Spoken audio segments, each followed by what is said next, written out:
Good morning, student. Today we start chapter 14, Sound. In our daily life, we hear several sounds like the sound of birds and animals, the sound of machine and vehicles, the sound of TV and telephone, etc. Some sounds are such that we human cannot hear them, but some animals and birds are able to hear it. हम हमारी रोज के जीवन में बहुत सारे आवाज़ को सुनते हैं, जैसे कि बर्ड का साउंड है, एनिमल का साउंड है, मशीन्स का साउंड है, टेलीफोन रिंग बजती है। तो ये सारे साउंड्स जो है हम इसको सुनते हैं। बट कुछ ऐसे भी साउंड्स होते हैं जो हमें सुनाई नहीं देते, वो सिर्फ एनिमल और बर्ड्स को ही सुनाई देते हैं। There are several questions related to sound. What is sound? How is it produced? How does sound produced by a source reach our ears? A person standing outside cannot hear clearly the sound of a person sitting inside a closed car, a closed bus, or a closed room. But when you knock on the door or window of a car, the sound can be heard on both the sides. Why is it so? बहुत सारे जब sound की बात करते हैं तो बहुत सारे क्वेश्चंस हमारे मन में आते हैं कि ये साउंड होता क्या है, ये कैसे प्रोड्यूस होता है, ये हमारे कान तक कैसे पहुंचता है। या कभी कभी हम देखते हैं कि कार बोलो या कोई भी क्लोज बस है, उसमें कोई वैसे आपका फ्रेंड बैठा हुआ है और कार के जो क्या बोलेंगे विंडो जो है वो पूरा बंद है, तो वो कुछ बोल रहा है तो आपको सुनाई नहीं दे रहा है, सिर्फ लिपसिंग आपको दिख रहा है कि वो कुछ बोल रहा है। दैट टाइम आप क्या करते हो, नॉक करते हो उसके कार के वो ग्लास पे। तो क्या हो जाता है, विंडो ग्लास पे नॉक करने से दोनों को आवाज़ सुनाई देती है।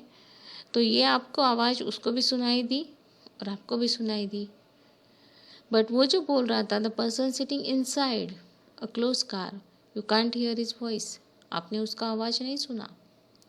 तो ये सब ऐसे क्यों होता है, इन सारे क्वेश्चंस के जवाब हमें इस चैप्टर में मिलने वाले हैं। तो एक एक क्वेश्चन को हम अब लेते हैं। हाउ इज साउंड प्रोड्यूस, ये साउंड प्रोड्यूस कैसे होता है।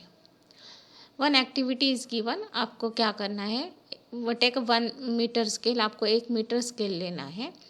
Press one end of the scale on a table for some time, keeping 40 centimeter of the scale free. Now press the free end of the scale and leave it. We see that the scale starts to vibrate and a sound is produced. Now repeat this activity by keeping 30 centimeter, 20 centimeter, 10 centimeter scale free. What did you experience?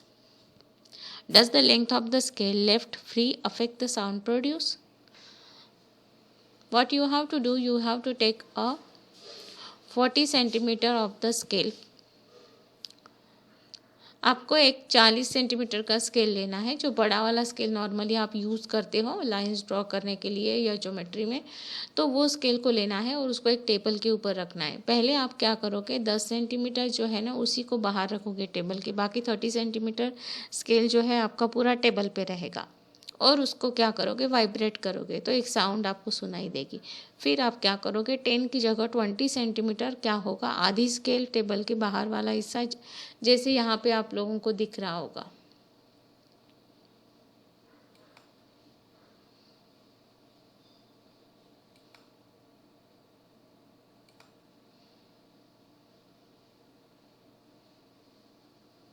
ये देखिए यहाँ पे आप लोगों को दिख रहा है, ये आधा हिस्सा जो है वो बाहर है।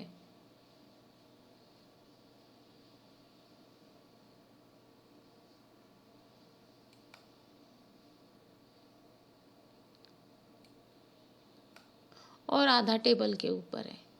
तो इस तरह से धीरे धीरे आपको क्या करना है, इसको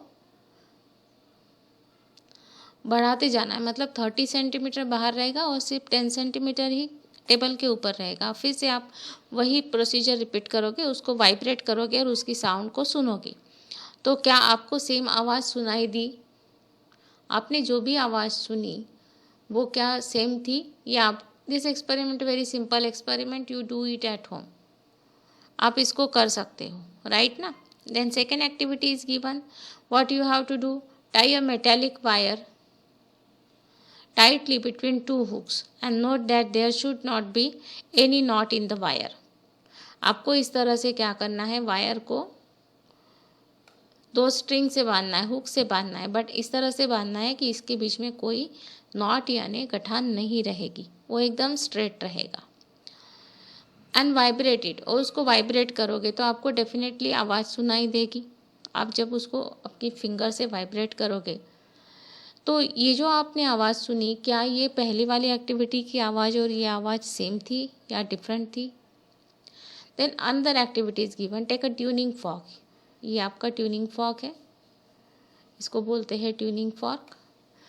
vibrate this fork by beating it once on a rubber pad. इसको क्या करना है, एक रबर पैड आता है मोटा वाला, इसके ऊपर आप इसको टक करोगे तो वो क्या हो जाएगा, वाइब्रेट होना स्टार्ट होगा। और इसके जो प्रॉन्ग्स होते हैं, इसको जब आप अपने कान के पास ले जाओगे तो आपको आवाज़ सुनाई देगी। Can you here it sound? Touch one side of the vibrating tuning fork with your finger. What did you experience? और इस ट्यूनिंग फॉर्क के क्या करोगे आप, one side of the vibrating tuning fork, इसको एक साइड से पकड़ लोगे तो उसका वाइब्रेशन स्टॉप हो जाएगा, आपका आवाज़ सुनाई देना बंद हो जाएगी। In the above activities you saw that sound is produce in a body due to vibration. तो ये तीनों भी एक्टिविटीज़ जो हमने अभी देखी है, इसमें हमने देखा कि जो साउंड प्रोड्यूस हो रहा है वो किसकी वजह से हो रहा है, sound produce due to vibrations. That word is important, sound is produce due to vibration. Vibrations की वजह से क्या हो रहा है, साउंड यहाँ पे प्रोड्यूस हो रहा है। Different types of sounds are produce in different types of objects. अब ऑब्जेक्ट के ऊपर है कि वो कैसे साउंड प्रोड्यूस करेगा, means it totally depend on the object और the material we can say. Then the next you have to remember object or material. Sound depends on the elasticity of the material. Material means elasticity of the material. Now what is mean by elasticity? Elasticity is that property of the material due to which it resists any change in its shape or size. अब elasticity की बात करते हैं तो rubber band आप लोगों ने सबने देखा होगा, तो उस रबर को जब आप स्ट्रेच करते हो तो वो क्या हो जाता है, साइज़ में बढ़ जाता है, और जैसे आप उसको छोड़ देते हो तो वो क्या करता है, अपनी ओरिजिनल साइज या शेप में आ जाता है। उसी को हम बोलते हैं elasticity. Means it is the property by virtue of its object can regain it's original shape. तो ये इलास्टिसिटी उस मटेरियल में होना ज़रूरी है, तभी वो क्या करेगा, साउंड प्रोड्यूस करेगा। When an object changes its shape और साइज और tries to change its due to applied force, then the object tries to resist this change and tries to get back its original shape. ये क्या करेगा, it's original shape में आना चाहेगा, अपना जो ओरिजिनल शेप है उसमें ये क्या करेगा, आना चाहेगा। तो इसी प्रॉपर्टी को क्या बोला जाता है, इलास्टिसिटी। इस प्रॉपर्टी को हम क्या बोलते हैं, इलास्टिसिटी। जब आप फोर्स अप्लाई करते हो ना, तब क्या हो जाता है कि वो अपना शेप या साइज चेंज कर देता है, और उसके बाद क्या होता है कि वो अपना जैसे ही फोर्स हटा दोगे तो अपना शेप रिगेन करता है। The more elastic material it will try to get back its original shape quickly. For example metallic objects are more elastic as compare to object made of rubber. जो metallic objects होते हैं वो कैसे होते हैं, ज़्यादा मेटालिक होते हैं as compare to rubber, hence it is difficult to pull. इसलिए उनको खींचना या बेंड करना या मतलब रबर के हिसाब से उनका क्या होगा, इलास्टिसिटी उनमें क्या बोलेंगे, कम रहती है। इसकी वजह से हम उसको अच्छे से पुल नहीं कर पाते मेटालिक को, बट रबर को हम आसानी से पुल कर लेते। This property of material affect the sound produce from them. और यही प्रॉपर्टी है कि उनमें जो साउंड प्रोड्यूस होता है उसके ऊपर असर आता है। मतलब आप अच्छे से पुल कर रहे हो, इलास्टिसिटी मतलब ज़्यादा है तो उसमें से वाइब्रेशंस आपके आएंगे। वो the length of the vibrating object also affect it's sound. तो उसका जो लेंथ है उसके ऊपर भी वाइब्रेशन डिपेंड करता है। जैसे आप उसको पुल करोगे तो वो उसकी लेंथ जो है वो चेंज हो जाएगी, बढ़ जाएगी।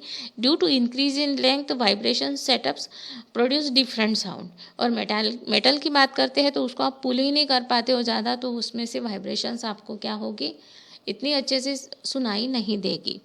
We cannot listen to the sound of vibration of an object below its minimum required length. एक पर्टिकुलर लेंथ तक आप जब तक उसको खींचते नहीं हो तब तक वो साउंड प्रोड्यूस नहीं करता है। तो आपको अब ये चीज़ समझ में आई होगी कि साउंड कैसे प्रोड्यूस होता है। तो साउंड कोई भी ऑब्जेक्ट में जब वो वाइब्रेशन सेटअप होते हैं तब साउंड प्रोड्यूस होता है। और वाइब्रेशंस कब सेटअप होंगे, जब वो ऑब्जेक्ट कैसा होना चाहिए, depends upon the material of the object, that material must have property of elasticity और मटेरियल मस्ट पोजेसेस इलास्टिसिटी, तभी ये साउंड क्या होगा, प्रोड्यूस होगा।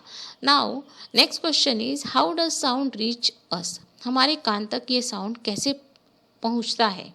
We saw that sound is produced from vibrating thing. When a certain thing vibrate, it exert a force on the particle of nearby media, which are in direct contact with it. So the particles of this medium get displaced from their balanced position or position of rest and starting exerting force on the particles of other medium in their vicinity. Sound अब हमने देखा कि produce कैसे हो रहा है, जब कोई भी मटेरियल या ऑब्जेक्ट वाइब्रेट हो रहा है। जब वो वाइब्रेट हो रहा है तब साउंड प्रोड्यूस हो रहा है। When a certain thing vibrate it exert a force, और जब वो वाइब्रेट हो रहा है तो वो क्या कर रहा है, it exert a force on the particles. कौन से पार्टिकल्स, जब मीडियम, अब हम बात कर रहे हैं तो ये जो मीडियम है वो कौन सा है, डेफिनेटली एयर मीडियम है। और इस एयर मीडियम में जो एयर पार्टिकल्स है, मे बी डस्ट पार्टिकल्स और कुछ भी, जहाँ पे एयर में जो भी पार्टिकल्स होंगे, अब हम उसको डिटेल में नहीं जाते केमिस्ट्री में, बट जो एयर पार्टिकल्स रहेंगे उनके ऊपर ये फोर्स क्या होगा, एक्ट होगा, या ये this force created due to vibrations exert on the particles of the medium which are in direct contact. Particles of this medium get displaced from their balanced position, और उसकी वजह से जो एयर पार्टिकल्स यहाँ पे हैं इनके ऊपर फोर्स आने की वजह से इनका जो पोजीशन था, रेस्ट का बोलो या जो मोशन का जो भी था, वो फोर्स की वजह से उनके इसमें क्या हो गया, वो डिस्प्लेस हो गए, अपनी प्लेस से डिस्प्लेस हो गए। Whether they are at rest they start moving, then if they are already moving their motion will increase whatever. तो ये फोर्स एक्सर्ट होने की वजह से उनका जो बैलेंस था वो डिस्टर्ब हो गया।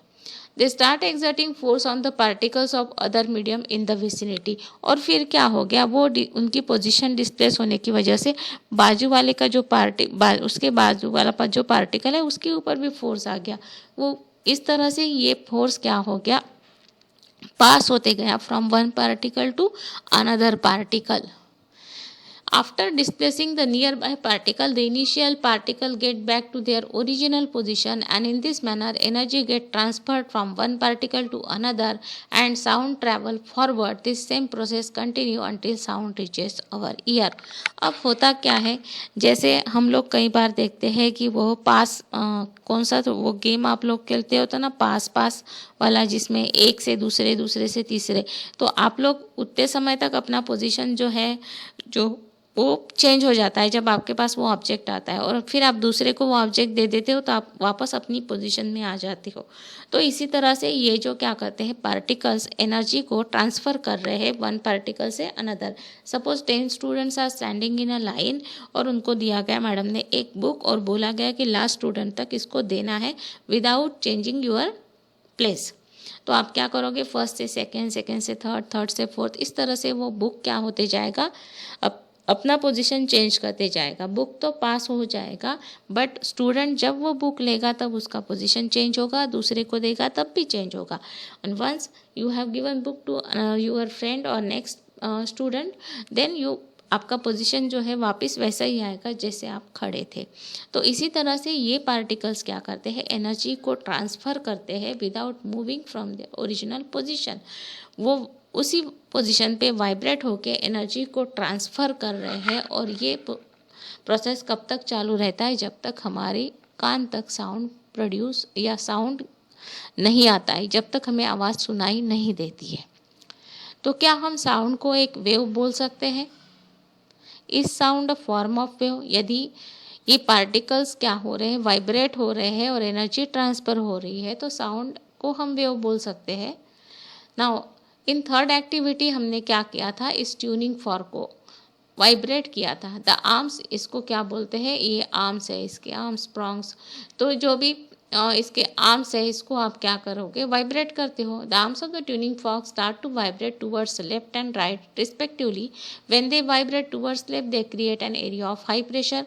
अब होता क्या है, ये जो इसके आर्म्स या आर्म्स को प्रॉन्ग्स भी बोलते हैं, तो ये जब वाइब्रेट होते हैं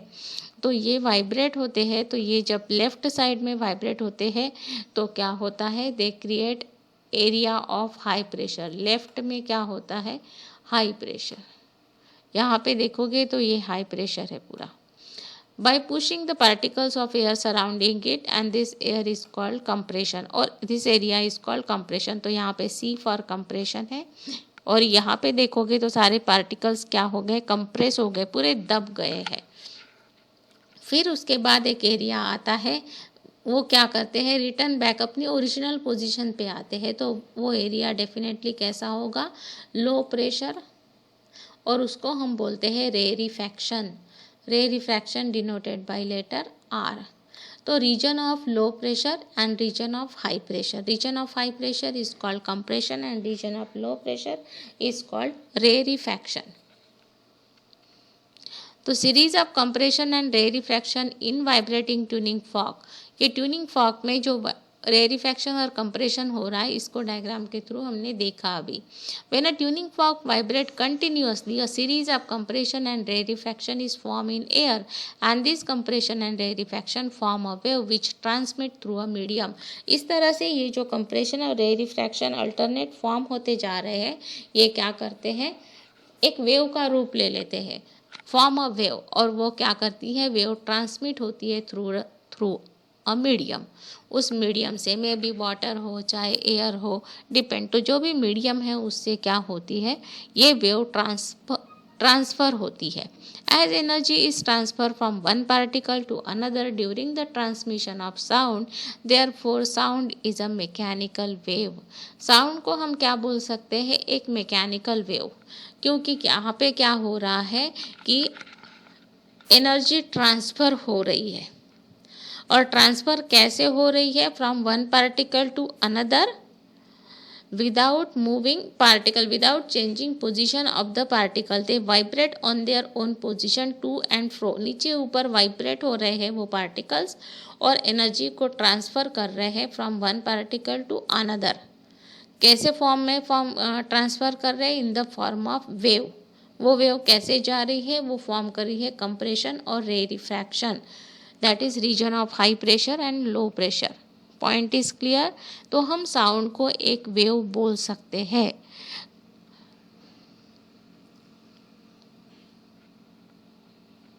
does sound transmission in solid, liquid and gases occur similarly.